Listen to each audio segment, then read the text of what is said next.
भंडारा पवनी मार्गावरील पालगाव येथे भरधाव ट्रेलरने तरुणास चिरडून ठार केले। अनियंत्रित ट्रेलरने विद्युत खांबाला धडक देऊन गावात शिरला। त्यात ट्रेलर चालक जखमी झाला। सुशांत गणवीर वय वर्ष 28 राहणार पालगाव असे अपघातात मृतक झालेल्या तरुणाचे नाव आहे। मृतक याचे 1.5 महिने अगोदरच लग्न झाले होते आणि त्याच्या घरी कमावता व्यक्ती कोणीच नाही, तर त्याच्या मागे आई व पत्नी असून त्याचा आधार हरपला आहे। घराचा कमावता व्यक्ती गेल्याने कुटुंबाला आर्थिक मदत द्यावी अशी मागणी गावकऱ्यांनी केली आहे। तर ट्रक मालक मदत देण्यास नकार दिल्याचे स्थानिक आमदार नरेंद्र भोंडेकर यांनी गावकऱ्यांसह भंडारा पवनी महामार्गावर रोखून धरला आहे।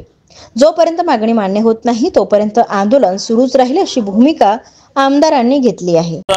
एक मध्य व्यवस्थेत धुंद पद्धतीने गाडी चालवणारा एक ड्रायव्हर होता। एक सनफ्लॅग मध्ये जे मटेरियल नेता असतात असे चंद्रपूर ते सनफ्लॅग पर्यंत जाणारी गाडी आहे।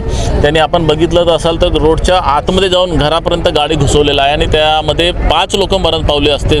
कदाचित त्या एका पोरांनी बाकीच्यांना वाचवलं, स्वतः तो मृत्यू पावला आहे। त्या परिवारामध्ये ते कमवणारा कोणीच नाही आहे। महिनाभर झाला लग्न झालं, ते माऊली बिचारी आता नुसतं रडत आहे। त्याची आई म्हणत आहे माझ्या घरी आता वडील पण नाही राहिला, कोणी कमवणारा राहिलं नाही। अशा परिस्थितीमध्ये मी आता भविष्य कसं करणार, काय करणार?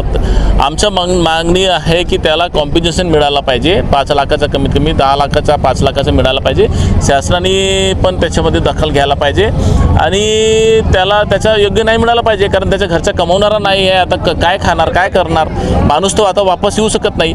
परंतु उलट ह्या सगळ्या गोष्टीसाठी पोलीस प्रशासन त्यांच्याशी बोलून राहिला, आम्ही बोलून राहिलो, तो कोणतरी मेरे से तुमसे जो बनता है वो कर लो, गाडी जला लो, असे अरे रावीची भाषा करून राहिला। आमचं म्हणणं आहे पोलीस प्रशासनाला त्याच्यावरती सहआरोपी करून त्याला आतमध्ये टाकायला पाहिजे आणि त्याच्याकडून कॉम्पिन्सेशन घ्यायला पाहिजे। ते देत नसतील तर सनफ्लॅगने कॉम्पिन्सेशन द्यायला पाहिजे, अन्यथा सनफ्लॅगचे एकही गाडी आम्ही इथून ह्या रस्त्यातून जाऊ देणार नाही। कारण हे सतत ही 4थी-5वी घटना आहे। दाब्यामध्ये पण 15 दिवसात 2 लोक मरण पावले, तर हे असं सतत चालू देणार नाही आता ह्याच्यानंतर।